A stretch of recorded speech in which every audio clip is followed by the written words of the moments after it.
오늘 주시는 하나님의 말씀입니다. 신약성경 에베소서 5장 8절로 14절 말씀입니다. 신약성경 315쪽입니다.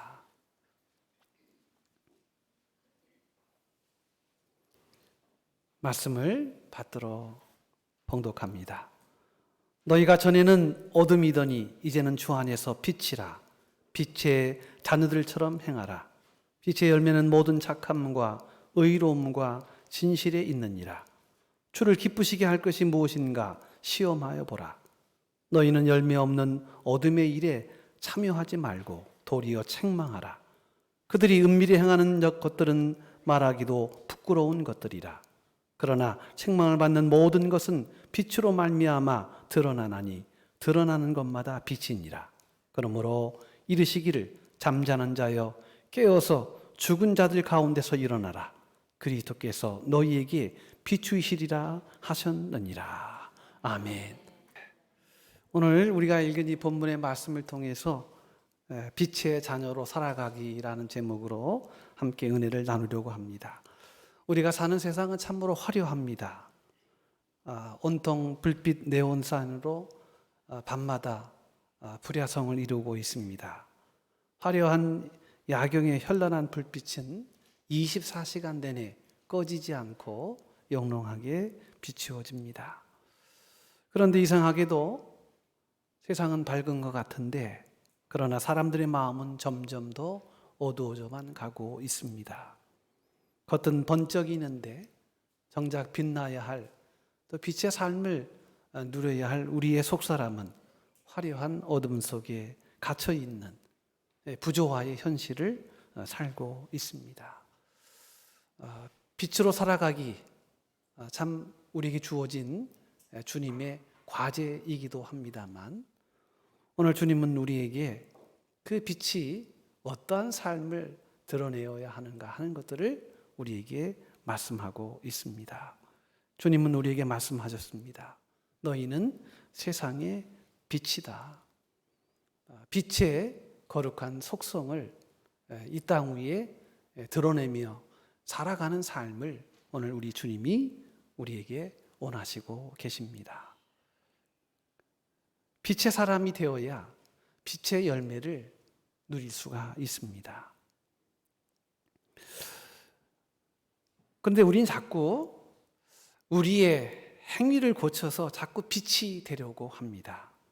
조금 덜 화내고, 조금 더 교양이 있고, 조금 더 품이 있고, 조금 더 절제력이 있는 삶을 채워가면 마치 그것이 빛의 사람의 본체인 양 그렇게 생각을 한다는 것입니다. 여러분, 그러나 성경을 보면 우리 기독교는 단순한 행동의 교정이나 수종이 아니라 그리스도를 통해서 전적인 그리스도의 새 창조의 그런 손길을 통해 거듭남으로 인하여 그 거듭남의 존재 변화가 어떤 일을 하는 것보다 더 중요하다는 것을 말씀하고 있습니다. 여러분, 오늘 우리가 이 세상에 밝은 세상에 살고 있는 것 같지만 그러나 참된 빛의 열매를 드러낼 수 없다면 그것은 우리가 빛이 되지 못했기 때문이라는 것입니다. 여러분, 새까만 숫덩이와 다이아몬드의 화학적 원소는 탄소로 구성되어 있습니다.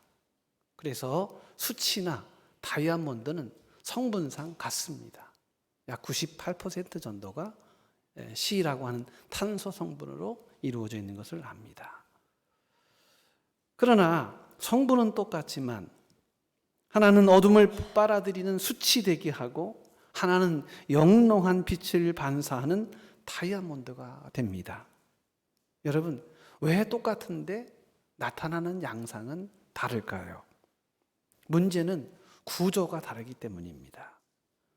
이 다이아몬드는요, 엄청난 고압과 그리고 열을 통과하면서 똑같은 수치지만 탄소이지만 원자의 배열의 구조가 완전히 바뀌어지게 됩니다.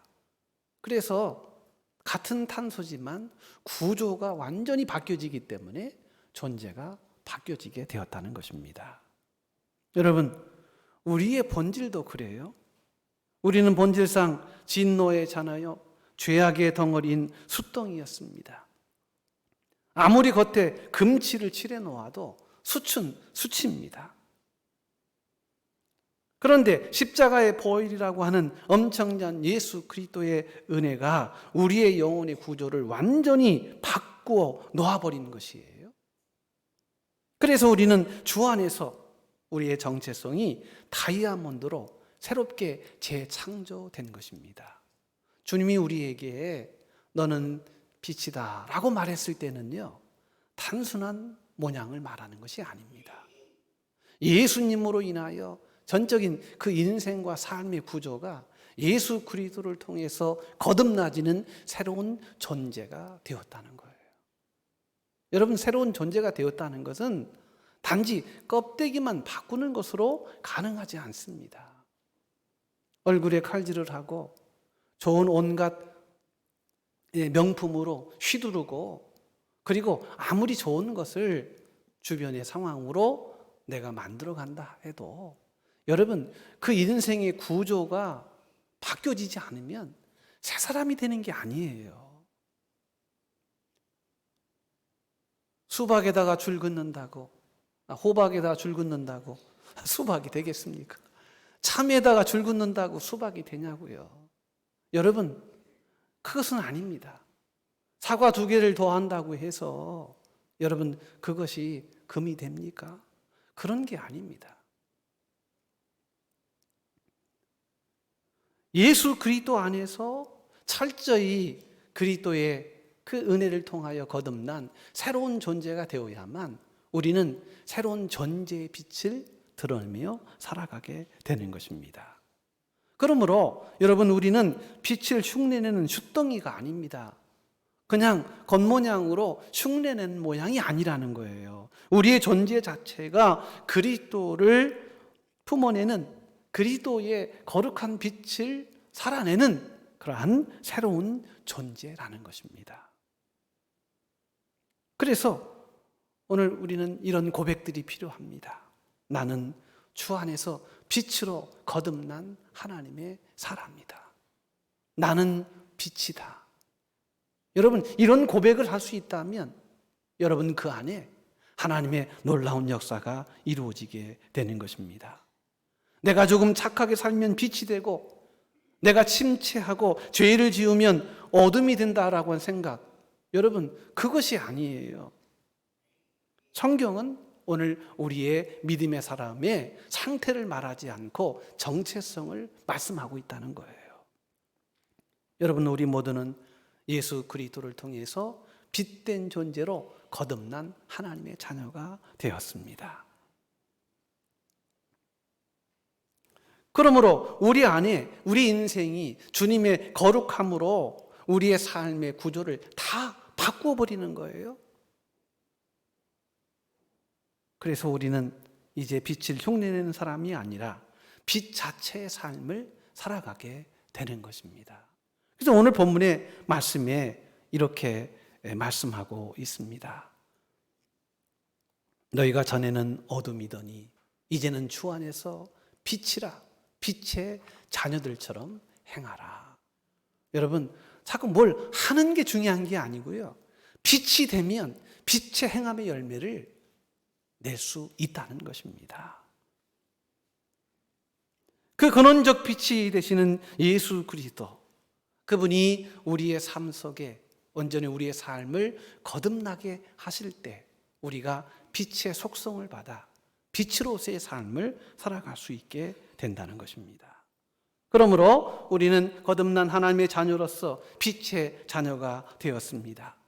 이전에는 죄악의 자녀였고, 이전에는 허물 많은 인생이었고, 이전에는 육체 욕심을 따라 살았고, 이전에는 세상의 풍조를 따라 살았으나, 그러나 이제는 완전히 달라지게 된 것입니다. 그래서 우리는 이전에는 어둠이었으나 이제는 빛이라, 빛의 자녀들처럼 살아갈 수 있게 되었다는 겁니다.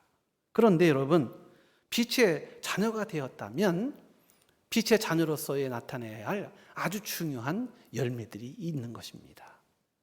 여러분, 빛에는 그 어떤 것도 흉내낼 수 없는 고유한 빛의 속성이 하나 있습니다.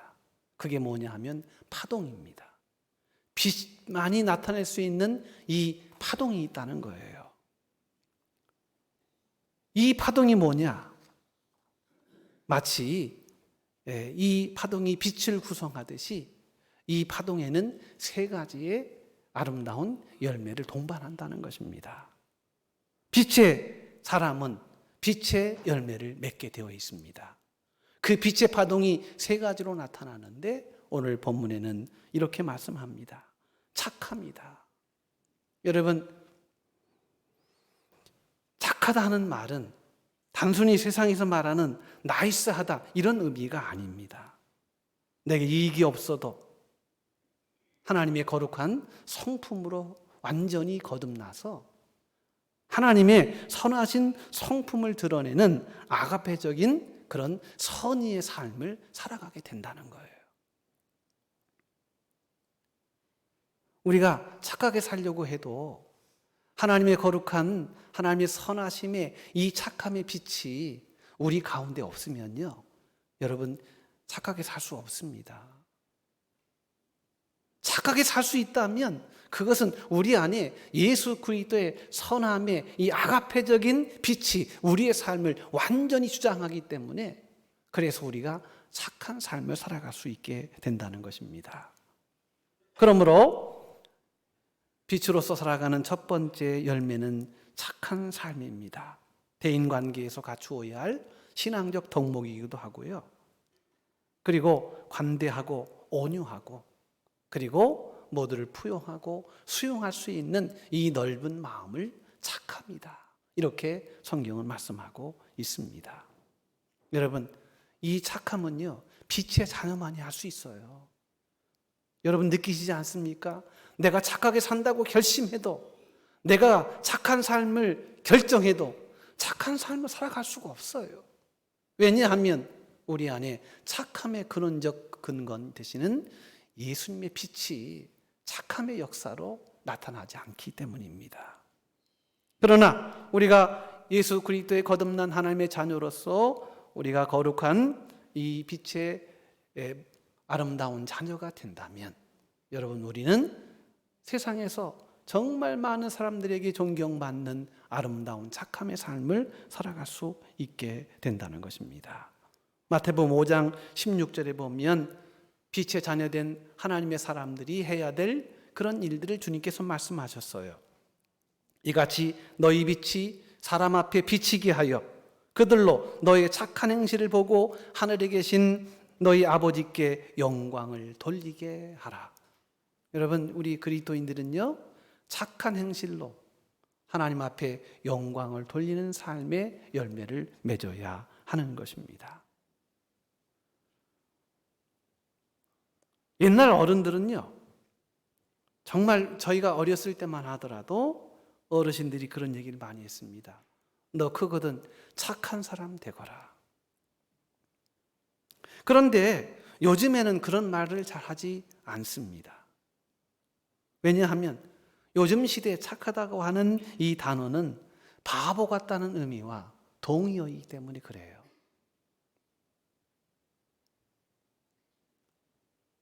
그래서 착하면 바보 취급을 당하는 세상인 것으로 그렇게 세상이 바뀌었습니다.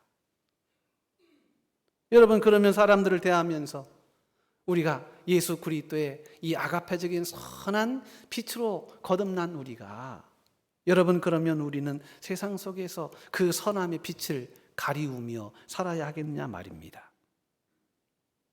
오늘 본문의 말씀의 9절에 보니까 예수 그리스도의 이 착함, 이 거듭남의 이 빛으로 거듭난 사람의 이 성도의 삶은요, 운명적이에요. 그 운명적이 뭐냐 하면 모든 일에 착해야 한다는 거예요. 그래서 모든 착함과 이렇게 성경은 말씀하고 있습니다. 빛의 열매는 모든 착함과 의로움과 진실함에 있느니라. 그냥 착함이 아니고 모든 일에 착해야 한다는 거예요. 어쩌다 한 번 하는 착함이 아니라 모든 일의 범사에 하나님의 거룩한 아가페적 선의를 드러내며 살아가야 하는 것이 빛의 열매로 살아가는 성도의 모습이라는 것입니다. 여러분, 안 믿는 사람도 착한 일을 하지요. 그런데 가끔 합니다.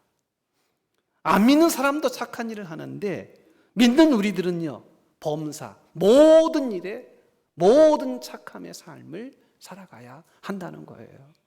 그래서 많은 사람들이요, 기독교적 윤리가 시대에 뒤처졌다고 생각해요. 아니, 영악하게 살아야지. 그렇지 않습니까? 손해보지는 않고 살아야지. 그런데 모든 일에 착하게 산다면 바보가 되는 게 아닌가. 이런 위협을 느끼지 않겠습니까? 여러분, 그러나 주님은 우리에게 말씀하십니다. 적당하게 착하기가 아니고 오늘 우리는 모든 일에 빛으로 거듭난 하나님의 자녀답게 그렇게 착한 삶을 살아내어야 한다는 것입니다. 그러나 오늘 이 세속화된 이 세상에서요, 우리 믿는 사람마저도 얼마나 처세술로 똘똘 뭉쳐 있는지 모릅니다. 이 세상 악하니까 나도 적당히 악해져야 하고, 이 세상이 거짓투성이니까 나도 적당히 거짓을 섞어야 하고, 이 세상이 위선투성이니까 나도 적당히 위선장애가 되는 것, 그것을 적당한 처세술로 믿음이라고 하는 이름으로 둔갑을 하고 있다는 것입니다. 그렇게 하지 않으면 세상 속에서 손해보며 살아가게 된다는 생각이 있기 때문입니다. 착하게 살면 손해보고, 착하게 살면 다른 사람에게 이용만 당하고 바곱 취급을 당하기 때문에 믿는 사람들이 적당히 착해져야 한다, 이런 의식들을 가지고 산단 말입니다. 여러분, 그러나 그건 성경의 가르침이 아니에요. 그래서 예수 믿고 살아간다는 거는요, 일종의 약간 바보가 되는 기분이에요. 바보가 되는 것처럼 살아야 되는 거예요. 아휴, 이게 얼마나 힘드시겠어요. 바보로 사는 게. 오늘 이 한숨이 오늘 모든 설교를 대신합니다. 우리의 모습이에요. 우리마저도, 예수 믿는 믿음의 사람마저도 이것을 삶의 지위라고 스스로 자부합니다. 그래서 약간은 악독하게, 약간은 이해타산을 따지고. 그러나 성경은 말하지 않습니다. 오늘 본문의 말씀에 분명히 말씀합니다. 빛의 자녀는 모든 착함으로 살아간다. 여러분, 이것을 따르는 자가 성도예요. 이것을 따르지 않는다면 성도가 아니라는 거예요. 예수님도 이 땅에 그런 의미에선 바보로 오셨어요. 누구든 다 살라고 오지요. 한번 태어난 인생 멋지고, 그리고 인생에 뭔가 큰 업적을 남기고, 여러분, 그렇게 인생 살고 하는 거 얼마나 아름다운 일이겠습니까? 그러나 주님은 이 땅에 오실 때 살려고 오지 않으셨어요. 죽으려고 오셨어요. 모든 죄된 인생들을 구원하기 위하여 예수님은 친히 저 십자가 지시고 고난의 언덕을 오르셨습니다. 그래서 여러분, 빛의 자녀는 아무나 되는 게 아니에요. 착한 삶마저도 내 욕심이나 내 열심이나 내 열정이나 혹은 내 용기가 아닙니다. 이것은 내 안에 그리스도의 거룩한 이 은혜가 채워지지 아니하면, 거듭난 거룩한 성도가 아니라면 이 착함마저도 우리는 너무 생경하게 누리며 살아가고 있는 거예요. 그러나 오늘 본문 말씀하십니다. 빛의 자녀는 모든 일에 착하게 사는 것이다. 사랑하는 성도 여러분, 그 결과가 어떻든 오늘 우리는 주님의 말씀을 따라 살아가는 부름받은 하나님의 성도인 줄로 믿습니다. 여러분, 세상처럼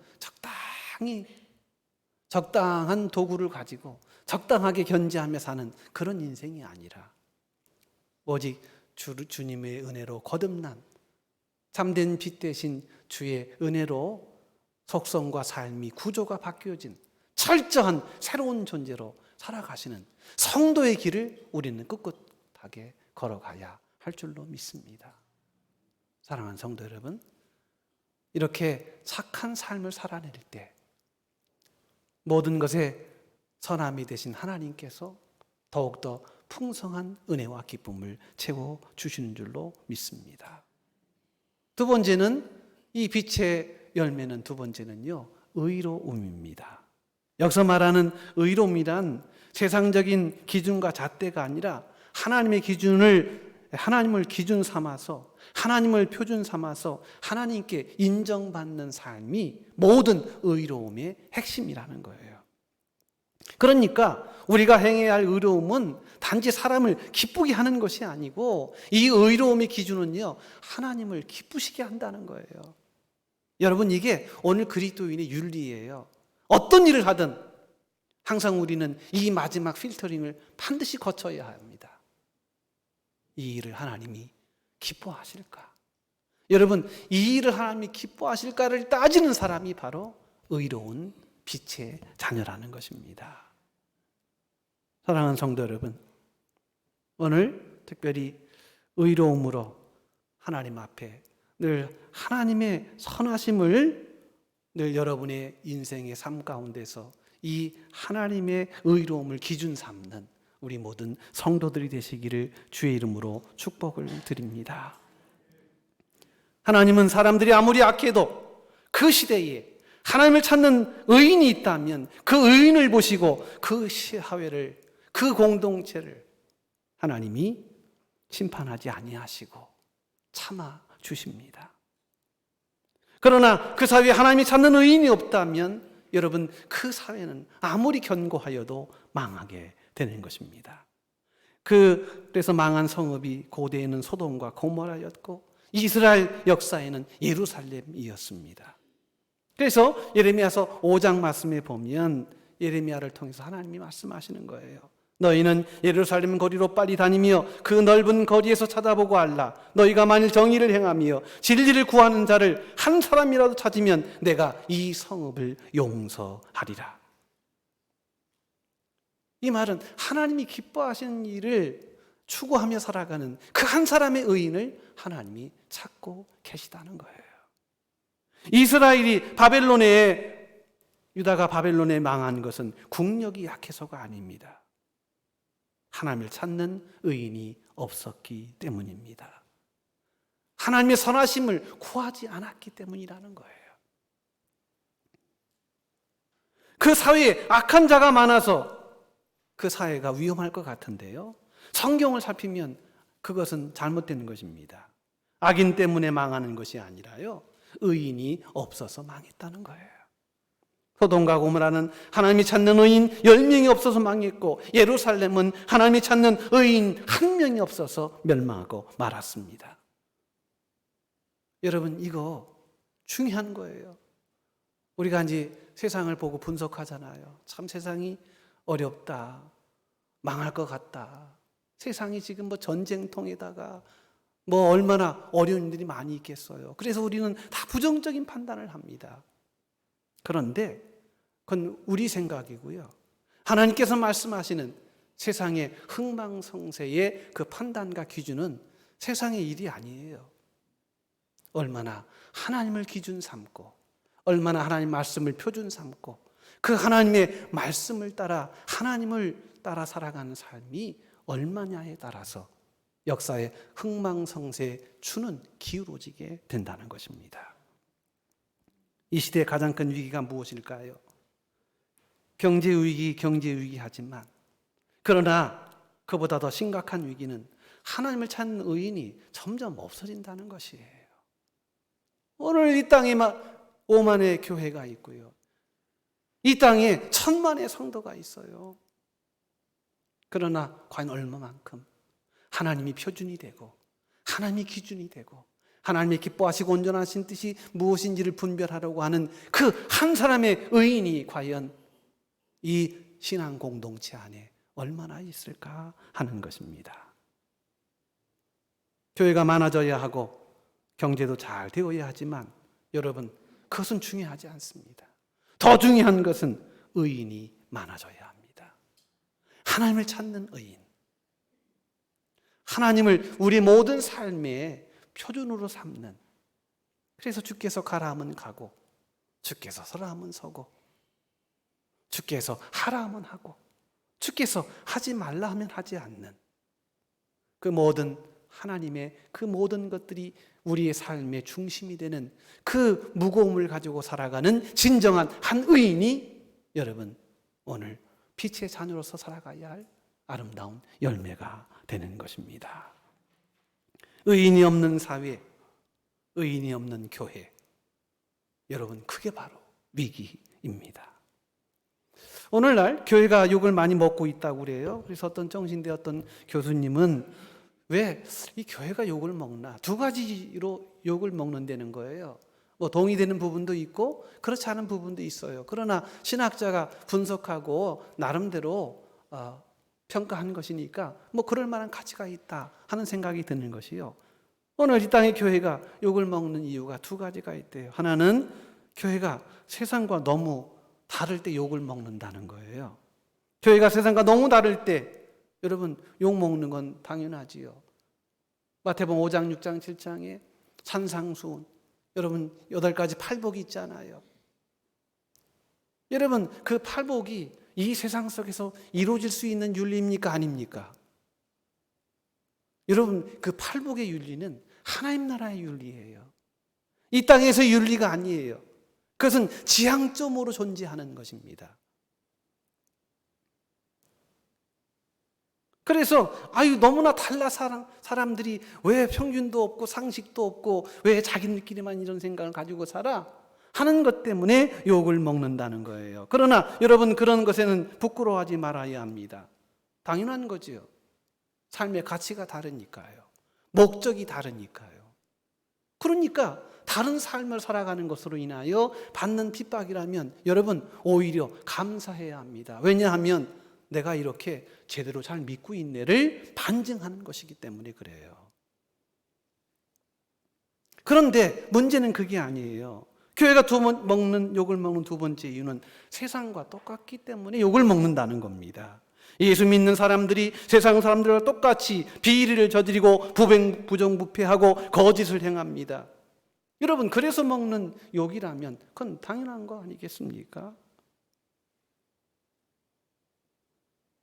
어쨌든 교회가 세상과 너무 똑같기 때문에 당하는 욕이라면 여러분 한번 자신을 돌아볼 필요가 있다는 거예요. 예수 믿는 사람은 예수 믿지 않는 사람과 차별성이 있어야 합니다. 똑같으면 안 돼요. 똑같다면 왜 교회를 다니고요? 왜 예수를 믿겠어요? 그냥 성공이나 지향하고 행복이나 지향하고 여러분 그렇다면 그건 예수 믿는 사람의 모습이 아니에요. 성공과 행복은 우리의 신앙의 목적이 아닙니다. 우리의 진정한 목적은요, 하나님께 영광을 돌리는 거예요. 그 영광을 돌리는 일에 하나님 우리에게 성공을 주시고 하나님이 우리를 높여주시고 우리를 행복하게 하시는 부산물로 주시는 것이지 이것을 여러분 현혹하면 안 됩니다. 주객이 전도되면 안 됩니다. 하나님이 교회를 보실 때 세상과 너무나 똑같은 교회이기에 하나님은 그런 교회가 필요 없다고 교회를 문 닫게 하지 않으실까 늘 두렵고 떨려옵니다.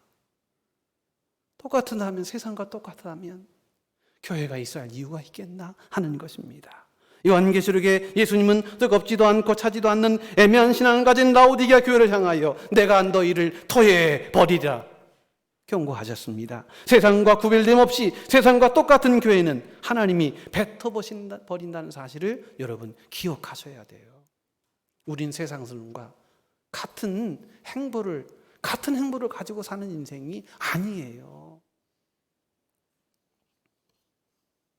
하나님의 기준을 찾는 자, 하나님의 선하심을, 하나님의 우리에게 요구하시는 바를 늘 기울여 그 주님이 걸어가신 그 길을 따르는 자가 바로 빛의 자녀가 되는 것입니다. 신명기 6장 25절에 이런 말씀이 있습니다. 우리가 그 명령하신 대로 이 모든 명령을 우리 하나님 여호와 앞에서 삼가 지키면 그것이 곧 우리의 의로움이 되니라 할지니라. 여러분, 우리 의로움이 무엇입니까? 하나님의 말씀을 따르는 거예요. 이게 의로움이지. 내가 당신보다 나아, 내가 당신보다 많이 배웠어, 내가 당신보다 훨씬 비중 있는 인생이야, 이게 의가 아니라는 거예요. 사랑하는 우리 성도 여러분, 빛의 자녀답게 세상 속에서 차별된 삶을 끝끝내 고집하시고 그 십자가의 좁은 길을 걸어가시는 우리 성도들 되시기를 주의 이름으로 축복을 드립니다. 그것이 성도예요. 세 번째는 진실함입니다. 이 진실함이란 말은 알레테이아, 이 말은요 투명하다는 거예요. 진실함, 나 자신에 대하여 구비해야 할 덕목입니다. 그래서 이 진실함, 알레테이아라고 하는 이 말은 거짓의 반대 개념입니다. 양심에 거짓이 없는 상태를 의미합니다. 아무도 보지 않을 때 내 모습이 사람 앞에서의 내 모습과 일치하는 상태, 아무도 보지 않을 때 행하는 그 행함이 나의 진정한 모습이어야 한다는 것이에요. 예수님은 마귀를 요한복음 8장 44절에 이렇게 표현했습니다. 거짓의 아비이다. 그러니까 알레테이아, 진실의 부재가 거짓이에요. 진실하지 않은 것이 마치 이 악한 사단의 역사라는 것입니다. 거짓은 마귀의 속성이고 진실은 참 빛 대신 주님의 속성입니다. 그러므로 거짓은 어둠의 열매이자 빛의 열매는 아닌 것입니다. 여러분, 빛의 열매, 빛의 사람은요 어디 가서나 투명합니다. 어디에 있으나 진실합니다. 그러므로 성도는 진실한 삶, 투명한 삶을 살아내는 것입니다. 거짓이 없는 성도가 여러분 진짜 빛의 자녀가 된다는 거예요. 우리는 지금 그야말로 온통 거짓의 홍수 속에 살아가고 있습니다. 세상이 온통 거짓 투성이고 사기꾼들이 넘쳐나고 있습니다. 그럼에도 세상을 본받지 아니하고 우리 성도들은 정직하고 그리고 진실한 알레테이아, 하나님의 거룩한 성품을 이 땅 위에 늘 반영하며 살아가는 것입니다. 세상 사람들은 양심을 다 팔아먹습니다. 맛있게 팔아먹습니다. 양심이란 개념조차도 없지요. 그러나 우리 그리스도인들은 투명해야 합니다. 양심적으로 살아야 합니다. 세상이 아무리 불법과 편법으로 돌아가고 있어도 우리 성도만큼은요 언제나 하나님의 진리의 빛으로 양심이 저 빛나는 하늘의 별과 같이 우리 양심은 살아 있어야 하는 것입니다. 에스겔서 18장 9절입니다. 예 인례를 따르며 내 규례를 지켜 진실하게 행할진대 그는 의인이니 반드시 살리라. 주 여호와의 말씀이니라. 여러분, 진실하게 살면 산다는 거예요. 뭐 정치는 말할 것도 없고요. 저는 설교하면서 정치 얘기 별로 안 해요. 왜냐하면 그거는 말할 대상이 아니기 때문에 그래요. 요새 요만한 짤이 나왔더라고요. 30초짜리.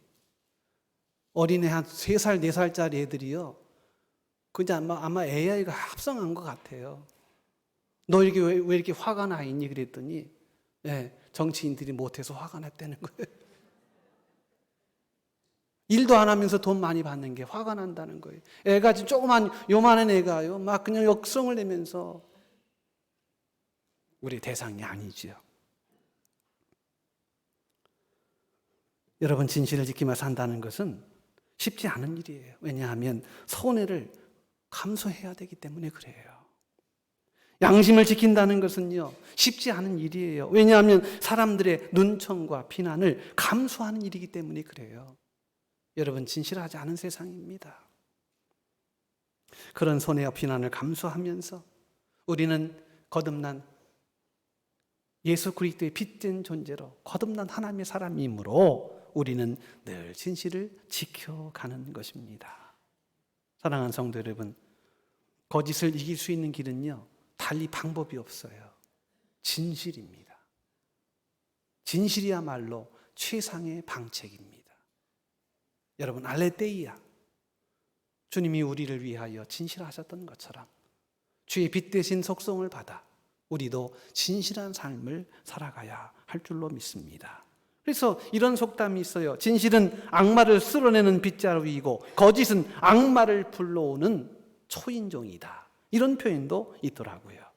우리가 진실하면, 주님의 진리로 우리가 무장하면, 주의 빛 대신 진리로 우리가 날마다 그 속성 가운데 거하면 죄와 사단은 우리를 떠나게 될 것입니다. 사랑하는 성도 여러분, 그래서 우리 성도들은요, 빛 대신 하나님을 만난, 그래서 빛 대신 하나님의 자녀가 되었으므로 우리는 늘 이렇게 의로운 진실한 삶의 자녀의 길을 걸어갈 수 있게 된 것입니다.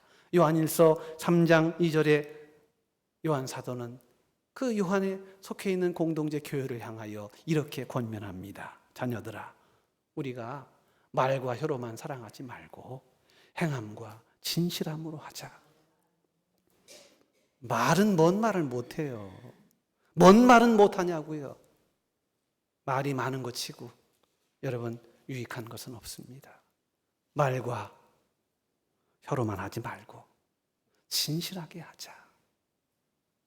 오늘 이 세 가지의 아름다운 빛의 열매를 주님이 우리를 빛의 자녀로서 이 땅 위의 빛으로 살아가라고 우리에게 허락해 주셨습니다.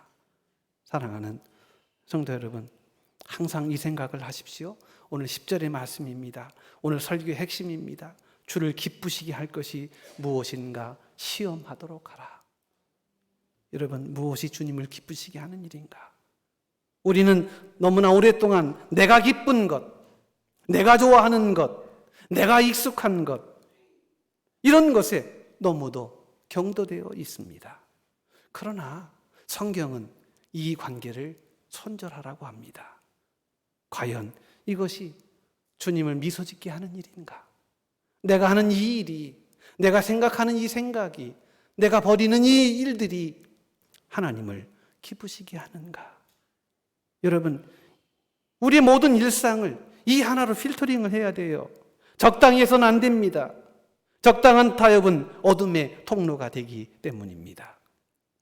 그래서 오늘 11절은 이렇게 말씀하죠. 너희는 열매 없는 어둠의 일에 참여하지 말고 도리어 책망하라. 여러분, 이 얼마나 단호한 모습입니까?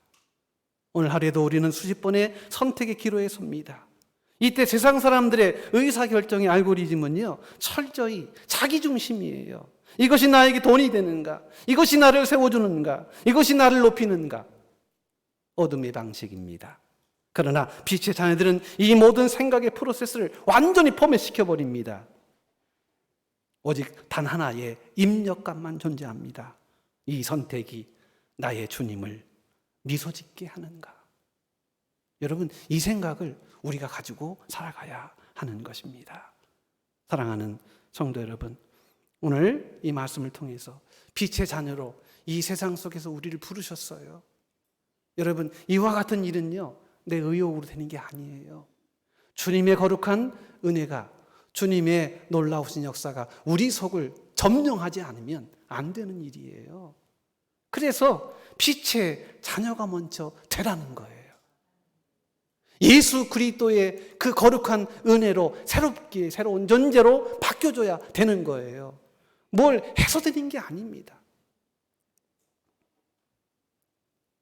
고린도서 10장 31절 말씀을 여러분 꼭 기억하시기 바랍니다. 너희가 먹든지 마시든지 무엇을 하든지 다 하나님의 영광을 위하여 하라. 여러분, 어디 있든지 하나님의 영광을 늘 바라보시는 빛의 귀한 자녀 되시기를 축복합니다. 여러분을 통해서 선함과 그리고 의로움과 진실함의 이 빛의 파동으로 이 어두운 세상을 밝게 비추고 오직 이 일들을 통하여 하나님께 영광이 되는, 그 일에 모두 소용되는 아름다운 복된 우리 성도들 되시기를 주의 이름으로 간절히 축복합니다. 하나님 감사합니다. 오늘 주님의 말씀으로 빛된 자녀로 우리를 부르셨음을 감사합니다. 무엇을 하기 때문에 빛의 자녀가 아니라 빛의 자녀이기 때문에 선함과 의로움과 그리고 진실함으로 살아가게 되는 것을 우리가 말씀을 통해 배웁니다. 거룩하신 하나님, 우리의 삶은 다 가리워 주시고 오직 주님의 참된 빛의 열매로 가득한 우리의 성도들의 삶이 되게 하여 주옵소서. 정들의 가정을 빛으로 변화시켜 주시고 정들의 삶의 모든 범사를 하나님의 빛의 열매로 가득하게 하옵소서. 예수님의 이름으로 기도 올리옵나이다. 아멘.